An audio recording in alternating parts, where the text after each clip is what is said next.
nous voulons une gestion transparente des recettes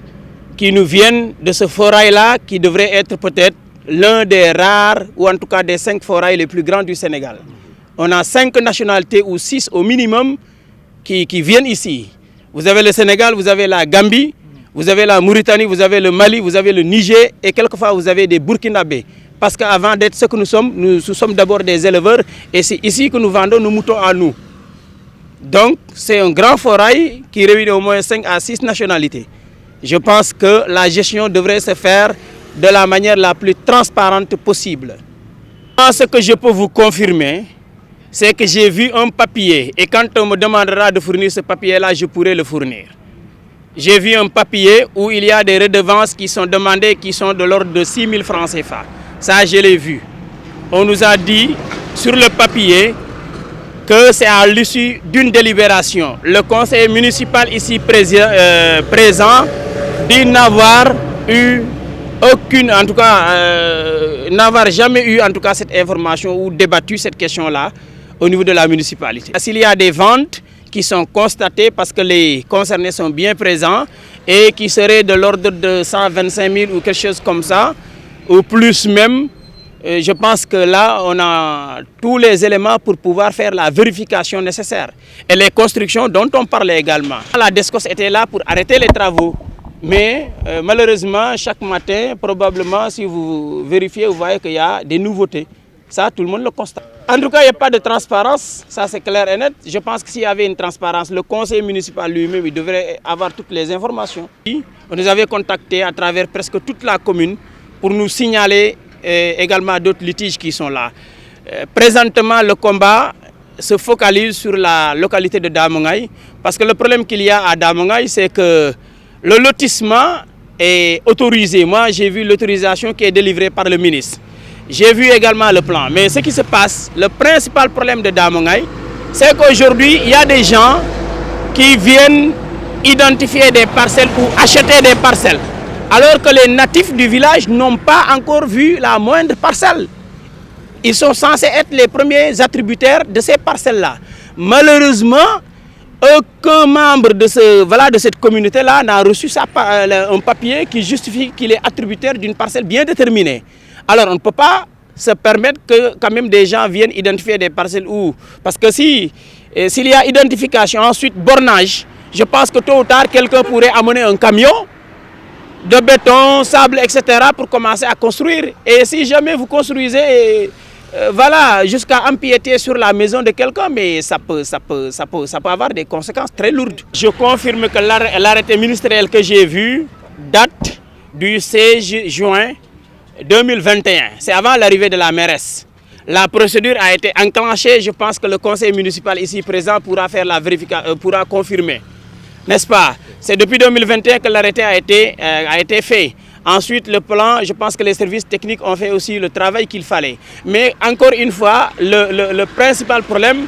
c'est que nous, en tant que fils... la nga xamantene mom mo fi jog di taxaw depuis que mairie bi nek mairie ba bes yalla tay ji doxalin bi dañ ko xamut te tamit xamewuñu exactement lan moko waral légui li nga xamantene mom mo xew tay ji ñun dañoo gis ci daral bi nga xamantene doomu kawon yi ñoo def sacrifice ba tay ji kawon daral bi taxaw ñu wañeeku tay ji gis ñoo xamne ñi mom tom la ñu ngi wañeeku di tabax ci daral bi di fi investir te tamit d'après li nga xamantene mom moy li wara am mom moy ne lepp lu mairie di joxe ci titre foncier li nga xamantene état moko mom manam domaine national la kon donc bu démé bi di ko joxe war nañ xam ci lan la koy joxe te dañ ne mom ci laal ci à titre précaire et révocable pourquoi tay ji ñu wëññeeku joxe ko ñoo xam ne ñi mom ci laal dekkuñ ci communiqué woon dégg xamuñu leen sax pour que ñu mëna xam exactement lan mako waral et en tant que conseil municipal depuis que conseil bi nek fi ba bés yàlla tay ji ñun fekkee wuñu fenn fu ñu défé délibération bo xam ne bi dañoo wax ne dañuy jaay place sangam wala dañuy joxe place sangam di jël ay place yi jambour wëññeeku mom ci laal diko jox ay ñeneen te ñun tay ji la wax doomu ko won yaangi fi képp ko xamne ki laajoon nga ko tay ji 25 000 francs pour place dina def sacrifice bi mais place yi liñ koy joxé tay ji ci liñu dégg ay 250 000 francs 125 000 francs koku doomu ko won yi nga xamantene ñoo fi nekkon diko xossul demb ak barki demb ñoñu tay ji nekkuñu fi amuñu ci jotuñu ci waaw lool moy li nga xamantene mom moy suñu problème tay tamit nak ñu koy yag di wax depuis que mairesse bi nekk fi ba bes yalla tay ji ñun amaguñu benn PV bo xamne bi jot nañ ko buy woné né wax dëgg yalla dañoo ñëw pour joxé ko ñom lañu waxon mom ci mom la dañoo wara tabax ay souk sug yooyu mairie moo ko war a tabax mais li ñu gis tey ji ay naar ñoo wàññeeku di tabax fii ay magasin dégg nga si loo xam ne lii xamuñu fan lañ jaar quittance yi nga xamante ne ñu ngi leen koy jox nekkul quittance yoo xam ne dafa jógee mairie maanaam dafa jógee trésor te lépp lu mairie di liggéey trésor la war a jógee quittance yi dafa war a jógee foofu approuvé par le préfet ñu xam ne lii kat temps ji la ci xaalis ci mairie lay dugg ëllëg ak ci biir ci kees ci mairie lay dugg loolu nag c'est pas le cas ñun quittance yi nga xamante ne gis nañ ko du quittance yoo xam ne dafa jógee trésor kon loolu nag dafay wane ne li muy wund tey ji mooy ne ëllëg détournement la waaw parce que ñun tey ji xaalis ci mairie dafa war a dugg trésor kon donc la nga xamante ne ñu ngi koy joxe ñun dañoo war a xam exactement ci kaw yan base lañ koy joxe li ñu xam ba xam daal mooy moom ñi ñu ko jox fii joxe wuñ ko ci anam bu leer ñun doomi ko woon yi nga xamante ni ñu ñoo fi nekk ñi fi taxaw ni yëpp kenn ku nekk ci yow da nga am jaaxle ci par rapport ak ni ñuy joxee suufu daral bii nii te daral bi liñ fi joxee nii ci métrage gis ngeen ko te ñi ñu ko jox ci biti lañ nekk ñu jël ko tabaxin boo xam ne bii nekkul à titre précaire révocable kon donc ñu ngi demander à ce que ñu am ay éclaircissement nañ ñu woon fan lañu ak nan lañ ko joxee ak fan la dugg parce que gisuñ quittance ci trésor xamuñ exactement ci yan fan lañ ko joxee ñoom la ñu waxoon ci conseil bi mooy ne moom ñoom danañ tabax ay suuf dégg nga suuf yooyu anañu suuf yi mairie di tabax la ñuy laaj anañu bu nekkee ne ñoom ci boppam ñu ngi tabax ñii fi gis ni ñu koy tabax nii ay naara koy tabax ak ñeneen te doomu ko woon yaa ngi fi aajo woo ko soxla woo ko ñoo ko xoslu woon démb barki démb war a liggéey bugg dëkk bi pour dëkk bi taxaw sacrifice yëpp ñu def ko pour daral bi taxaw te daral bi taxaw na ñu bëgg ko jox ay jàmbur loolu lañ dul nangu conseil municipal bi mosu ñoo wax ne moom ci moom dañ fa d'accord ne dañuy jox ay place dañ ñëwoon dañuy tabax bu ñu tabaxee dañ koy loué ëllëg mais mairie tabaxut mairie dafa joxe ñañ ko jox ñan la looloo waral tey ji ba ëllëgee si biir ba ko descos ci yéegee daf leen a arrêté ñu wàññeeku di ko tabax guddi ba toituré ko guddi kon moo lay wan ne loolu li si dut nañ ñu wax nag autorisation yi fan la jóge ak kan moo wax autorisé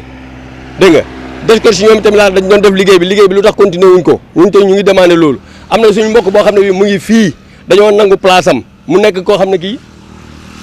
Abdoulaye Niane dégg nga ñu nangu place am depuis bi dara bi taxawee ba léegi mu ngi fi woon dégg nga di liggéey ak ñun kon tey ji bu ñu nangoo place am laa jël place yi jox ko ñeneen te moom muy doomu dëkk bi loolu tamit nekk na loo xam ne li jaadu rafetut nga du bulet mais ko woon li nga xamante ne moom joom laa le maire sortant bàyyi na ko fi lépp dafa tegu loo xam ne li moom joom ba léegi mën a guñoo dut baaroom ne lii ab jalgati la ñun nag li ñu xamul moom mooy li teew tey jii nii jafe-jafe yi foofu la commencé am parce que ñun problème boobu lañ am exactement nan la ñuy def ba ñëw fekk place bu vide rek ñu ñëw dagg ko bu koo jox keneen